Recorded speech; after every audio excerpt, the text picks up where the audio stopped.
Selamat pagi Pak Nur. Selamat pagi Pak. Gimana Gatot. kabarnya, sehat? Alhamdulillah, ini WFH di rumah 4 hari, sekarang WFO Pak, baru absen Pak, luar biasa Pak ya. SMK ini banyak perubahan ini fisiknya dan banyak. Oh ya, alhamdulillah. Jadi meskipun pandemi, Ya. tapi kita tetap harus beraktivitas. Oke. Tetap program harus berjalan, Pak Nur. Ada beberapa perubahannya Pak di dalam Pak ya. Iya, jadi meskipun masa pandemi ini, jadi sekolah itu berusaha menghebatkan diri, Pak Nur, pertama. Ya. Ya, jadi kita harus membuat perubahan agar anak-anak nanti ketika masuk ke sekolahan, Ya. nah itu dia merasa senang, merasa bangga bahwa oh ternyata ada perubahan yang ada di sekolahan ini. Ya, termasuk dalam KPM-nya juga. Iya, KBM-nya demikian juga. Jadi intinya pada masa pandemi ini kita berusaha mengubah dari sisi sarana prasarana. Jadi di situ ada program repainting. Ya, jadi ada pengecatan ulang, Pak. Nah, pengecatan di sini memang sengaja kita buat berbagai macam warna. Jadi biar anak-anak merasa istilahnya menggambarkan keceriaan. Ya, jadi keceriaan. Di samping itu juga menambah fasilitas-fasilitas yang berkaitan dengan pencegahan COVID-19. Ya, jadi virus COVID. Ya, nah itu pencegahan. Ada pemasangan wastafel. Jadi kurang lebih ada 80 wastafel yang sudah terpasang, Pak Nur. Nah, kemudian di situ juga dilengkapi dengan sabun cuci tangannya, kemudian juga ada hand sanitizer-nya, kemudian juga ada masker, ya. Jadi disiapkan masker juga. Nah, kemudian terkait dengan pembelajarannya, Pak Nur, jadi ada beberapa metode ya, yang harus diterapkan oleh guru. Tapi di sini tantangannya itu memang yang pertama adalah guru, Pak.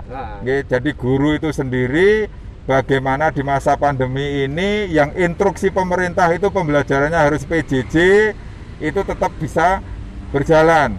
Nah, maka mau tidak mau karena PJJ itu kan tidak semata-mata memindahkan pembelajaran tatap muka kemudian pindah ke daring, kan tidak.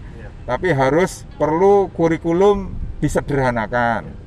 Kemudian juga strategi yang harus berbeda. Nah, kemudian di samping strategi tentunya pemanfaatan teknologi informasi, Pak. Nah, ini belum semua Bapak Ibu guru kan mengenal, paham tentang teknologi informasi, maka ini perlu ditingkatkan.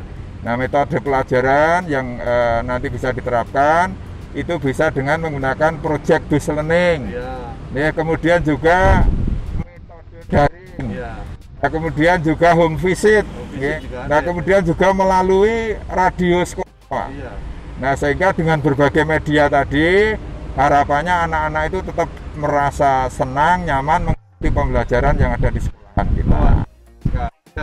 Ini saya jadi penasaran, sambil jalan boleh Pak? Wah, ya, yuk. Jadi sambil keliling, sambil berolahraga sekalian. Luar biasa. Sekolah SMK Negeri 2 Surakarta ini ada di tengah-tengah kita ya Pak ya? Sudah sekian lama. Mungkin bisa disampaikan kalau sekolah vokasi ini kan trennya ke depan tantangannya begitu sulit ya Pak ya? Untuk menghadapi tahun 2021 itu.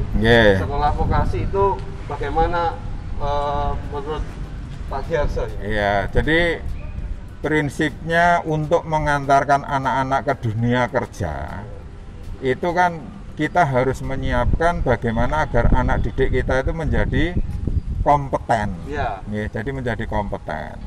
Nah, sebagaimana disampaikan oleh Pak Dirjen, yang namanya kompeten itu kan sama dengan hard skill, kemudian plus soft skill, dan plus karakter. Karakter. Nah, hard skill itu apa? Jadi sesuai dengan bahasanya itu adalah keterampilan keras. Ya, keterampilan keras itu berarti keterampilan yang harus dikuasai, ya, dimiliki oleh anak sesuai dengan kompetensi keahliannya, Pak. Ya. Jadi yang di pemesinan, ya misalnya harus punya kompetensi bubut, ya, kemudian milling, ya. Nah, di kompetensi lainnya, ya di bangunan, misalnya juga harus bisa menata batu bata ya, kemudian juga harus bisa membuat pekerjaan kayu ya, dan seterusnya. Hard skillnya ya, jadi hard skill harus dikuasai oleh masing-masing anak. Nah kemudian di samping hard skill tidak cukup Pak, jadi harus soft skill anak ya. Jadi soft skill itu bisa diartikan kepribadian ya, jadi kepribadian anak. Jadi bagaimana kemampuan untuk berkomunikasi ya. Jadi anak-anak kan perlu mampu untuk berkomunikasi sehingga bisa mempresentasikan, bisa melakukan negosiasi ya, kemudian bicara di tempat umum ya, itu anak-anak harus diajarkan, dilatihkan itu ya. Nah kemudian juga harus mempunyai jiwa kepemimpinan ya, kemudian juga harus mempunyai etos kerja yang tinggi. Nah itu soft skillnya. Nah tidak cukup hard skill dan soft skill, harus ditambah juga karakter Pak. Nah karakter anak itu bisa diartikan watak ya. Jadi watak anak itu harus juga dilatihkan atau dididikkan ya, bagaimana agar anak itu mempunyai karakter jujur ya, kemudian juga tanggung jawab. Nah selanjutnya juga disiplin ya dalam melaksanakan setiap aktivitas atau kegiatan. Kurang lebih begitu Pak Nur. Mari sambil kita berjalan. Pak Giarso luar biasa sekali nih ya. Kayaknya sekolahnya luas banget. Sudah beberapa hari sudah perwajahnya sudah berubah ini, semakin ceria dengan warna-warna yang menyambung lagi kembali tadi Pak Giarso. Baru-baru ini Dirjen kan memberikan satu regulasi baru ya, berkaitan dengan sekolah kejuruannya, dikenal dengan perombakan 5 kurikulum. Oh ya, itu itu kan sifatnya saat sekarang ini baru sosialisasi Pak Nur ya. Jadi belum berbentuk suatu edaran resmi atau juklak kan belum. Nah tapi bagaimanapun kita juga harus mulai mempersiapkan diri mengarah untuk ke arah sana. Jadi memang betul menurut informasi yang kami peroleh juga bahwa akan ada perombakan atau perubahan kurikulum ya, itu ada 5 hal atau 5 langkah Pak Nur. Ya, nah itu diantaranya yang pertama ya, itu bahwa pembelajaran yang bersifat akademik ya atau teori, nah itu akan diaktualisasikan ya menjadi vokasional gitu ya. Jadi menjadi vokasional.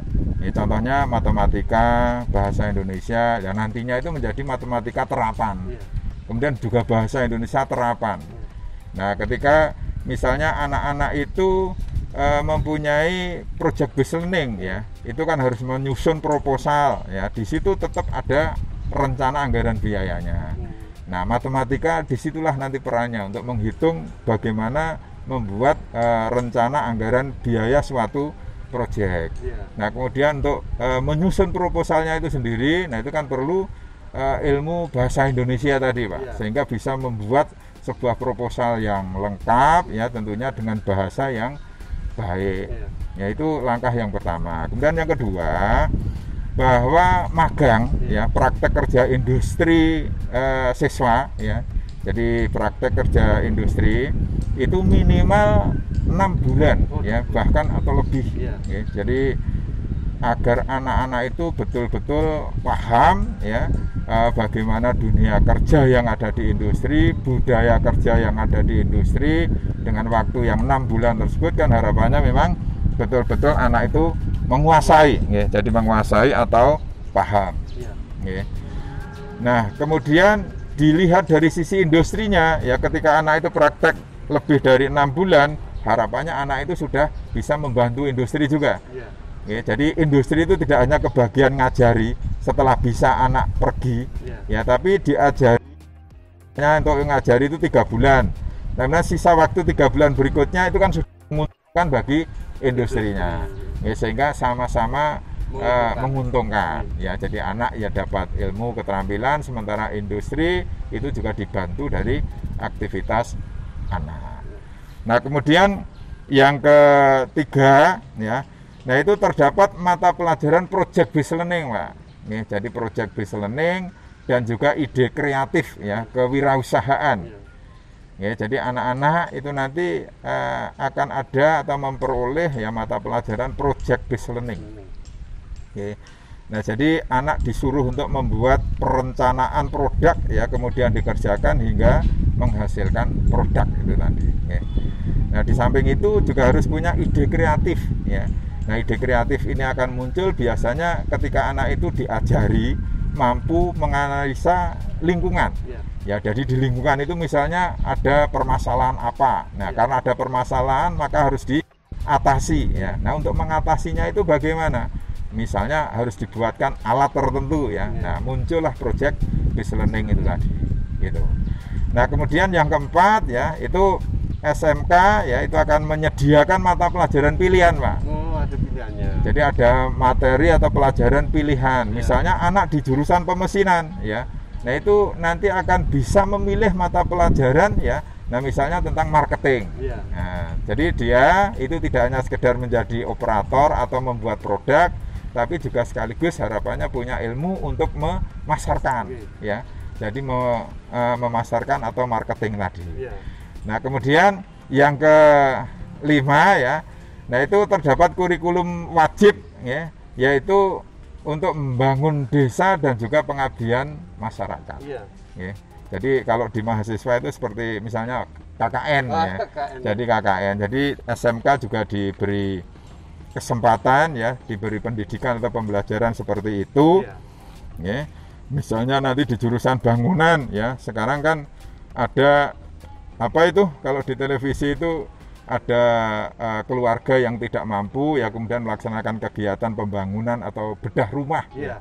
Nah, jadi kita punya jurusan bangunan nanti bisa diterjunkan ke masyarakat ya untuk membantu merenovasi ya rumah dari keluarga yang tidak mampu tersebut.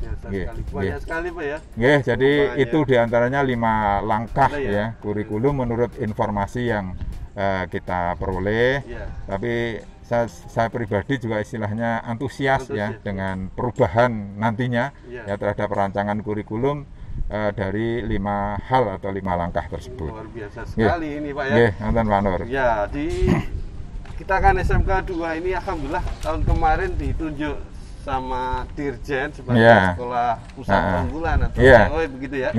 Mungkin bisa disampaikan bagi capaian yang sudah dimiliki oleh SMK Negeri 2 Surakarta. Jadi alhamdulillah jadi sekolah kita ditunjuk menjadi sekolah SEOE ya. Jadi sekolah SEOE. Nah, ini hal-hal yang sudah kita capai, kita raih ya dari kegiatan SMK SEOE tersebut. Itu diantaranya yang pertama adalah kegiatan sinkronisasi kurikulum, Pak. Jadi kurikulum kita ya, nah itu sudah disinkronkan dengan kurikulum yang ada di industri. Ya, sehingga harapannya nanti pembelajaran yang dilakukan sekolah nah itu betul-betul sesuai dengan yang diinginkan oleh industri. Nah, kemudian juga dilengkapi dengan penyusunan bahan ajarnya ya. Nah, itu untuk menuju project based learning tadi ya. Nah, itu juga bersama-sama dengan industri. Ya, nah kemudian juga di situ sudah kita laksanakan penguatan pembelajaran termasuk evaluasi pembelajaran ya. Nah, itu sudah di workshopkan juga. Ya, nah ini mudah-mudahan teman-teman kita semuanya ya guru yang ada di sini, nah itu betul-betul bisa memahami dan akhirnya nanti bisa mengimplementasikan ya dari apa yang kita kehendaki bersama terkait dengan kurikulum ya untuk pembelajaran anak-anak didik kita. Nah, kemudian di samping itu ya dari sisi sarana prasarana jelas karena kita diberi bantuan yang sudah kita raih yaitu diantaranya bangunan praktek siswanya Pak. Jadi RPS-nya alhamdulillah sudah menjadi bagus ya. Ini masih proses belum 100% penuh ya. Nah, kemudian alat-alat juga banyak yang baru ya peralatannya. Nah, itu juga dari bantuan SEOE tersebut. Ya. Nah, kemudian dari teman-teman guru kita sendiri, nah itu kemarin juga sudah banyak yang kita magangkan ke industri, Pak. Jadi kita memang sudah bekerja sama MOU dengan industri, ya nantinya kita akan bersama-sama membuat produk ya di sekolahan kita ini. Diawali dengan kegiatan magang guru yang ada di industri itu tadi. Ya ada beberapa industri, Pak. Jadi ada di situ ada DETEK, ya kemudian ada HKI, ya kemudian YPTI, ya. Itu teman-teman sudah kita diklatkan ke sana, Dan nanti ketika bengkel itu sudah 100% selesai, nanti langsung kita laksanakan pembelajaran berbasis produk ya, atau teaching factory yang ada di sekolahan kita ini. Ya, nah kemudian kita kemarin juga sudah menghadirkan guru tamu, Pak. Jadi guru tamu ya kita hadirkan di sekolahan kita untuk berbagi pengalaman tentang industri, ya juga tentang budaya kerja yang ada di industri. Ya, jadi budaya kerja yang ada di industri itu sudah tersampaikan ke teman-teman semuanya. Ya, nah kemudian juga ini Pak Nur, jadi yang tidak kalah pentingnya itu kan alumni kita itu harus mampu terserap ke dunia kerja. Nah, ini untuk bisa terserap ke dunia kerja itu tadi kan syarat pertamanya mestinya anak harus kompeten kan gitu ya. Jadi anak harus kompeten. Nah, kemudian juga BKK-nya juga harus beraktivitas ya yang tinggi, terus menggandeng industri agar industri tersebut bisa melaksanakan rekrutmen dari anak-anak didik kita. Gitu. Nah kemudian juga masih banyak lagi ya dari kepala sekolahnya sendiri Pak Nur. Nah itu juga kemarin dideklatkan ya, alhamdulillah. Jadi saya sudah mengikuti deklat CEO ya. Jadi CEO yang di situ memang saya pribadi selaku kepala sekolah ya itu dilatih bahwa kepala sekolah tidak hanya ya sebagai manajerial ya, nah tapi di situ juga harus bisa ya bagaimana berbisnis. Ya, jadi SMK nantinya itu harus bisa menghasilkan produk ya. Produk tersebut harus bisa terjual. Nah, sehingga SMK itu layaknya nanti diharapkan seperti pabrik, Pak. Jadi seperti pabrik. Jadi harus menghasilkan produk kemudian menjual. Nah, hasil penjualannya itu bisa untuk meningkatkan kesejahteraan warga yang ada di sekolahan ini. Ya, nah kemudian juga uji kompetensi, Pak. Ya, jadi uji kompetensi baik itu guru ya ataupun siswa ya. Nah, itu kemarin juga sudah berjalan. Ya, jadi uji kompetensi guru dengan industri ya dinyatakan kompeten ya. Nah, yang nantinya guru tersebut itu harus melaksanakan pembelajaran di sekolah ya yang berbasis produk tadi. Gitu. Nah, kemudian Pak Nur ya, jadi intinya ya di sekolah COE ini kita harus bergandengan erat dengan industri, Pak. Jadi harus bergandengan erat dengan industri. Semakin banyak industri yang kita gandeng, insya Allah akan semakin baik untuk sekolahan kita ini. Gitu. Itu Pak Nur. Jadi luar biasa sekali Pak ya. Demikian besar, sedemikian kompleks. Berbagai upaya untuk meningkatkan kualitas pendidikan di sekolah vokasi seperti itu. Tentu ada tantangannya yang mungkin akan kita hadapi begitu ya. Sebagai sekolah pusat keunggulan SMK COE tadi. Mungkin bisa Pak ya. Disampaikan begitu. Gini, jadi kalau menurut pemikiran saya bahwa justru tantangan yang paling besar itu adalah di SDM-nya. Ya, jadi sumber daya manusia. Jadi teman-teman kita di sini itu kan memang bervariasi ya. Jadi ada yang heterogen, ada yang sudah tua, ada yang muda yang masih bersemangat, energik ya. Kemudian kemampuan atau kompetensinya pun juga masih berbeda-beda. Ya. Nah, dan yang penting di sini mindsetnya, Pak. Ya, jadi mindsetnya, jadi untuk yang mohon maaf ya generasi yang memang sudah tua ya, nah itu kan cenderung masih menggunakan pola-pola yang lama ya, jadi pola-pola lama. Nah, ini harus kita ubah ya, jadi harus kita ubah. Nah, ini tentunya menjadi tanggung jawab saya ya, menjadi PR saya bagaimana bisa memotivasi, mengajak teman-teman ya agar bisa menyesuaikan ya dengan SMK kekinian kan gitu ya. Jadi SMK kekinian itu seperti tadi di depan kami sampaikan, jadi teknologi informasi itu amat penting. Ya, sekalipun kita sudah tua, ya berarti kita harus mau ya belajar tentang teknologi informasi. Ya, karena memang itu tuntutan. Eranya sekarang begitu. Iya. Jadi kalau ketika nanti kita sudah bersama kompak, ya, nah maka insya Allah pusat keunggulan di sekolahan kita ini akan betul-betul bisa kita raih, ya, bisa kita capai. Insya Allah gitu ya. Jadi di antara sekian peluang, tantangan, hambatan, setiap kesulitan ada kemudahan. Kira-kira begitu ya.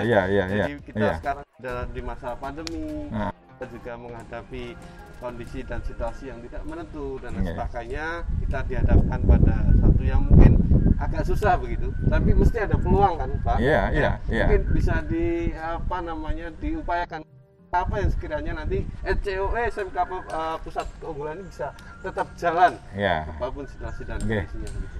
Jadi saya ingat tagline dari Pak Gubernur Pak Nur.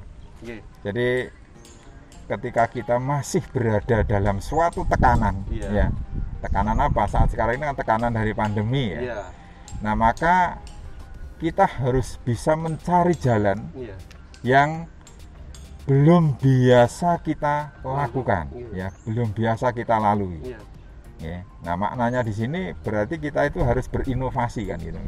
Jadi kalau biasa atau kebiasaannya seperti ini, ternyata masanya itu beda masa pandemi. Maka kita harus berinovasi.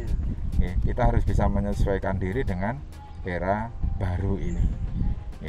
Nah kuncinya di situ, ketika kita mau berinovasi, mencari jalan lain, alternatif yang lain, maka insya Allah kita akan tetap eksis. Artinya tidak langsung menyerah ketika misalnya PJJ, PJJ, pembelajaran jarak jauh. Nah pembelajaran jarak jauh tersebut agar bisa berjalan dengan baik, kita harus mencari strategi yang baik. Jadi media yang kita pergunakan misalnya harus yang berbeda-beda. Ada Zoom meeting misalnya, kemudian ada Google Classroom, Nah kemudian juga pakai e-learning di sekolahan kita yang memang sudah dibuat oleh teman-teman, dengan bervariasi semacam itu, maka mudah-mudahan anak-anak nah itu tetap istilahnya termotivasi untuk terus mau belajar, sekalipun masanya sekali lagi masa pandemi semacam ini. Nah kemudian yang terpenting lagi yaitu tadi kita harus semakin kuat, semakin banyak menggandeng industri, Pak. Jadi bekerja sama dengan industri, MOU dengan industri, Nah kemudian kita berusaha nanti dengan industri tersebut itu melaksanakan pembelajaran yang berbasis produk itu tadi. Jadi setiap pembelajaran praktek di sekolah kita itu harus mengajarkan produk ataupun jasa. Jadi produk atau jasa. Nah dengan demikian maka insya Allah nanti itu tadi Jadi sekalipun kita masa pandemi tekanan dalam masa pandemi ini, tapi kita tetap bisa eksis karena kita secara kompak nanti mencari cara-cara yang baru, berinovasi sehingga kita akan tetap eksis untuk meraih SMK yang menjadi pusat keunggulan itu tadi. Gitu Pak Nur. Cukup, terima kasih Pak Sugiarso. Jadi kita sudah bersama-sama di sini. Mungkin ada closing statement Pak yang bisa disampaikan kepada kita supaya lebih bersemangat begitu.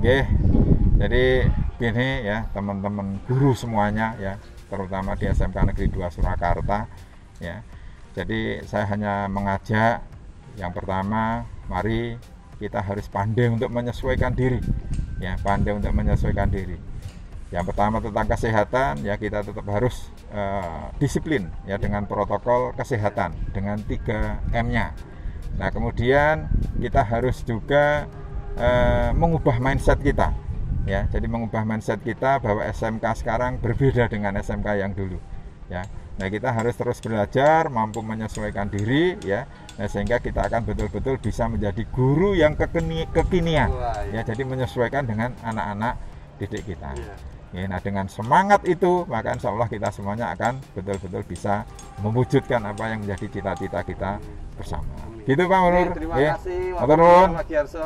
Selamat beraktivitas. Selamat pagi Pak Nur. Matur nuwun. Waalaikumsalam warahmatullahi wabarakatuh. Bu. Coba kita lihat sini. Wah, luar biasa ini gedungnya sudah